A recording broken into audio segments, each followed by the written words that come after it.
Teman-teman, lo semua dapat salam dari Indonesia. 3.676 meter dari permukaan laut. Puncak tertinggi Jawa. Yang kita perlu sekarang cuma kaki yang akan berjalan lebih jauh dari biasanya. Tangan yang akan berbuat lebih banyak dari biasanya. Mata yang akan menatap lebih lama dari biasanya. Leher yang akan lebih sering melihat ke atas. Lapisan tekad yang 1000 kali lebih keras dari baja. Hati yang akan bekerja lebih keras dari biasanya. Serta mulut yang akan selalu berdoa. Dan itu Mahameru.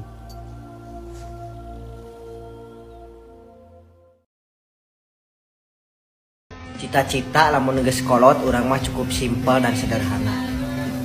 Pakai baju kaos polos warna bodas, di samping cicing hareupeun imah dina teras sabari ngeteh. Di kopeah budak 2, nu hiji bidan meureun, nu hiji polisi.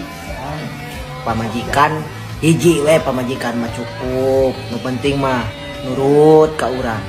Nyaah ka urang, pinter kana ngurus budak di rumah tangga. Ya, sederhana gitu jatuhnya. Begitu ulin keluar teh kanu make kolor, sendal capit, kaos polos warna hidung, turun tinu pajero. Aduh ya Allah, amin ya Allah. Pagawean molor.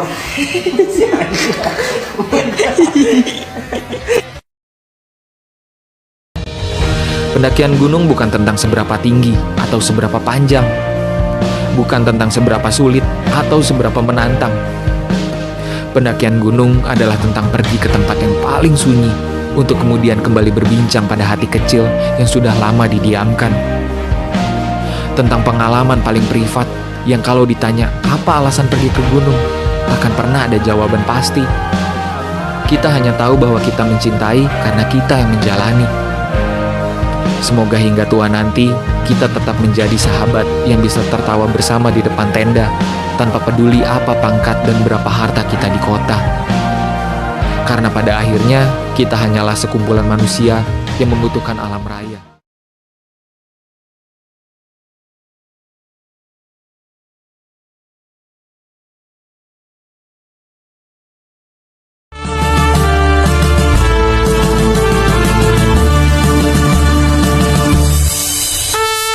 Telah tercatat dalam buku sejarah, pasukan Brimob tak pernah berkhianat, korbankan jiwa raga untuk negara, hanya mengharap ridha Tuhan yang kuasa. Nugraha Sakantiyana utama, bukti setia pada Ibu Pertiwi, ciptakan rasa aman, tentram dan damai. Kod Brigade Mobil Pasukan Bayangkara.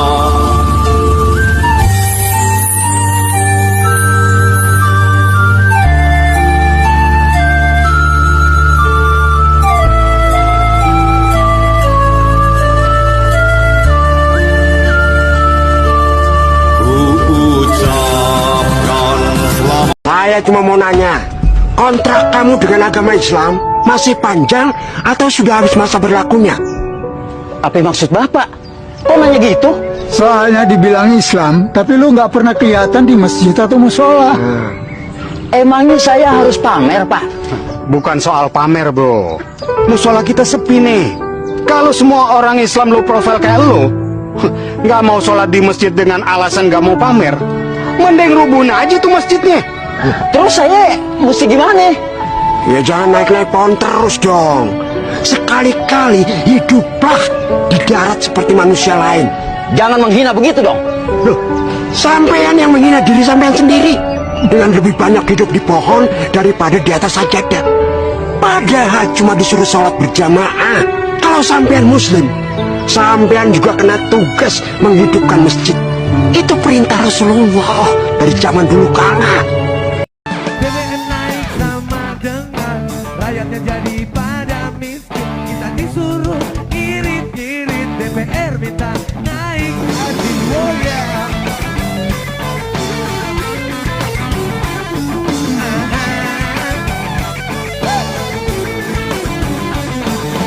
BBM naik sama dengan rakyat gak punya apa-apa, minta hidup sederhana, para pejabat boya boya boya. Good. Oi kota bui, generasi masa depan yang berpendidikan penyakitan. Miskin dipoyok, bonhar jadi omong, nganggur diledek, sukses disirikan, balangsak ditararincak, lamun kerbunga pokoknya anu daratang, eta nu nyata di dunia kehidupan jelema. Saha anu bager jeung loba duit dianggap dulur. Saya mau tanya pada Anda duhai Anda yang bekerja, maaf ya, sampai dengan sekarang, Anda bekerja itu demi memenuhi perintah Allah. Maksudnya Anda bekerja karena Allah atau karena ingin mengangkat dan merubah status kehidupan Anda? Tolong renungkan sampai sekarang. Kalau pekerjaan Anda hanya sekedar untuk mengangkat dan merubah status Anda, dan Anda tidak pernah terpikir mendapatkan ridha Allah, maka Anda sedang tertipu dengan urusan dunia. Ingat baik-baik itu. Dan semua nilai pekerjaan Anda tidak akan bernilai di hadapan Allah Subhanahu wa Ta'ala. Padahal yang paling hebat, seorang lelaki ketika dia mencari nafkah dan diniatkan karena Allah, demi Allah saya katakan, mulai setiap langkah pertamanya itu sudah dihitung sebagai pahala oleh Allah Subhanahu wa Ta'ala. Itu janji Allah. Kalau Anda benar mengerjakan itu, bukan cuma dicatat sebagai pahala. Kata Allah, jangankan kamu keluar menginjakan kaki, sebelum berangkat saya datangkan rezeki ke tempatmu. Kita itu sering tidak menikmati hidup. Orang itu kalau mengejar kesuksesan ya, mencari keberhasilan ya, segera ingin hidupnya naik derajatnya ya. Tapi yang sering orang lupa itu menikmati step demi step, tahap-tahap dalam hidupnya. Ini yang kemudian ya bahasanya tadi ingin cepat, tapi padahal proses itu kan juga perlu kita nikmati. Waktu anak saya masih kecil, pernah bertanya, "Bapak mau cari rezeki ya?" Sambil saya dudukkan dia di pangkuan ibunya, saya menjawab, "Nak, kalau rezeki dicari, Bapak bisa bingung kemana harus mencari. Yang akan Bapak lakukan setiap hari adalah menjemput rezeki dari Allah yang sudah disiapkan untuk kamu dan ibumu." Begitulah. Karena menurut saya itu bukan pencari nafkah. Soalnya kalau selalu mencari, takutnya lelah. Saya hanyalah seorang bapak yang memiliki tugas, salah satunya menjemput rezeki yang sudah disiapkan Tuhan karena kegigihan dan keikhlasan saya dalam bekerja. Orang-orang pada ke gunung tuh mau ngapain sih? Dulu susah banget buat ngejawabnya. Ternyata makin kesini makin susah. Mau nyari ketenangan, malah pada rame, ribut. Mau nyari tempat yang indah, malah banyak sampah. Mau pada merekatkan yang jauh katanya, tapi malah sibuk main HP, selfie. Boro-boro udah tuh ngobrol-ngobrol. Susah, makin susah ternyata cari jawaban kenapa naik gunung. Ya nggak sih? Jangan terlalu berharap. Chatmu saja diabaikan, apalagi perasaanmu. Jadi surganya wanita bakti sama suaminya, surganya suami bakti sama orang tuanya. Kenapa justru ditelantarkan? Dia lebih mempercantik rumah istrinya daripada rumah orang tuanya. Betapa banyak anak laki-laki yang tidak peduli dengan orang tuanya. Bapak Ibu sekalian, ini menunjukkan, Bapak Ibu silakan bisa dilihat nanti Al-Baqarah ayat 215. Yas'alunaka madza yunfiqun. Mereka bertanya tentang nafkah. Kemana dulu nafkah itu diberikan? Allah menjawab Al-Baqarah 215. Apa kata Allah? Berikan nafkah itu orang tua dulu, bukan istri. Kalau saya mau bertanya kepada bapak-bapak yang bekerja di sini, ketika Anda terima gaji, kemana dulu uang itu Anda berikan? Saya yakin ke istri dulu. Hati-hati, jangan sampai pada ketuker antara ujian, azab, dan istidraj. Ujian itu musibah yang datang meskipun kamu rajin beribadah. Tujuannya untuk menguji istiqomahnya kamu dalam ibadah. Kalau azab, musibah yang datang ketika kamu sering berbuat maksiat atau sering meninggalkan kewajiban ibadah. Tujuannya untuk memberikan peringatan kepadamu agar selalu menunaikan hak-hak Allah. Sedangkan istidraj, ketika seseorang tidak pernah sholat, tidak pernah zakat, tidak pernah puasa, namun rizkinya berlimpah, sehat secara jasmani, dan urusannya lancar. Istidraj bertujuan untuk memberikan azab yang pedih atas dirimu di hari pembalasan. Izinkan saya menyampaikan filosofi sholat. Ketika sholat, gerakan pertama apa? Angkat tangan. Ini kalau di-quotes-kan enak. Kau angkat tangan, aku turun tangan. Jangan kesana dulu, itu kejauhan. Dari wudhu dulu. Hambaku, kau bersolek untukku. Aku senang kepadamu. Karena kosmetik untuk menghadapku adalah wudhu. Miracle of wudhu. Sholat aja nggak sah kalau nggak pakai wudhu. Lalu kita menghadap kiblat, hambaku menghadapku. Lalu kita mengangkat tangan, kau angkat tangan, aku turun tangan. Ketika kita ruku, kau lelah dalam kehidupanmu, tergopoh-gopoh. Sehingga kau seperti itu, aku tahan kejatuhanmu. Ketika kita sujud, Allah mengelus punggung kita. Kemana saja hambaku seperti ibu yang merindukan anaknya ketika jarang pulang dan terlambat pulang. Lalu di antara dua sujud, Allah semakin lebar senyumnya. Kemana saja hambaku, aku rindu memelukmu. Berzikir belum tentu sampai. Kalau ada orang banyak berzikir, subhanallah wa bihamdihi subhanallahil azim, subhanallah bihamdihi subhanallahil azim, subhanallah bihamdihi subhanallahil azim, belum tentu sampai. Kalau ada orang berkata afdhalu dzikri fa'lam annahu la ilaha illallah, belum tentu sampai. Tapi solawat pasti sampai. 100% solawat pasti sampai. Kenapa? Karena kalau zikir untuk dia, subhanallah untuk dia, alhamdulillah untuk dia, Allahu akbar untuk dia.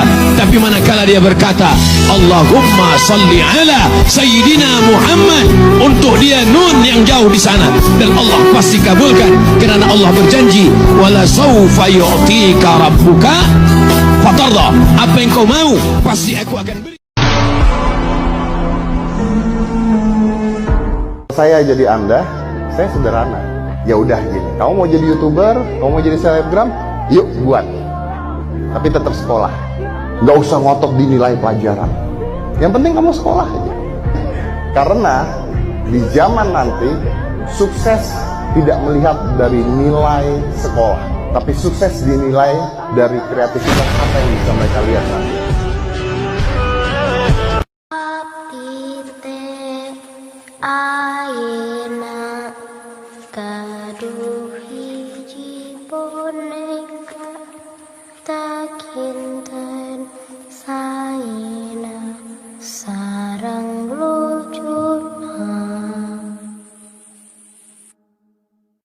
Tahu Sumedang,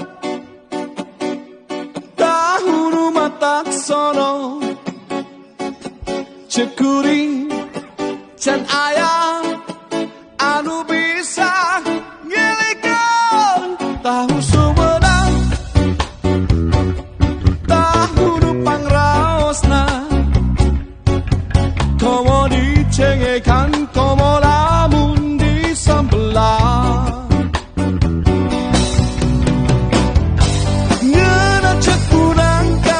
Ceku kolot cedegora, tipe ting nepi kahayam kongkorongop anggar ngena